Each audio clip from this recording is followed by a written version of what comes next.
રાજકોટના બાપુનગર સન ક્વાર્ટર વિસ્તારમાં જીશાન મેમણ નામના યુવાનની છરીના ઘા ઝીંકી હત્યા કરી દેવામાં આવી છે.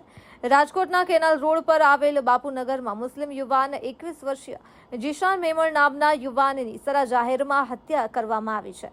છરીના ઘા ઝીંકી આ યુવાનની હત્યા કરાઈ, ત્યારે હત્યા કયા કારણોસર કરવામાં આવી તે હજી પોલીસ તપાસ કરવામાં આવી રહી છે અને આ મામલે પોલીસ પણ ઘટના સ્થળે પહોંચી હતી. ભરત ભરડવા સાથે રોહિત ભોજાણી, રાજકોટ. નામ મુસ્તુફા બીભાઈ કાસમાં. આ મૃતક છે આપના શું સગા છે? મારો દીકરો છે. કેટલા વર્ષ ઉંમર હતી તે? 21 વર્ષ. શું ઘટના આખી શું બની હતી? ઘટનાની તો કઈ ખબર નથી, પણ આવા લોકો ધરાધમ લોકો ખુલ્લામ મારા દીકરાની હત્યા કરી નાખી. મારો એકનો એક દીકરો છે, એને માટે મારું ઘર હાલતું હતું. મારે ઓપરેશન છે સાહેબ, મગજનું બીમારી છે.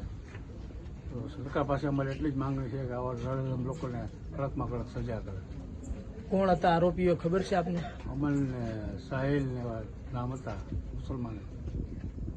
હાય, હું છું ક્રુઝિન સિંઘાનિયા. આપની આસપાસના સત્ય સમાચાર જાણવા માટે જોતા રહો દીવ મિરર ન્યૂઝ. અને હા, લાઈક અને સબસ્ક્રાઇબ કરવાનું ભૂલતા નહીં. Thank you.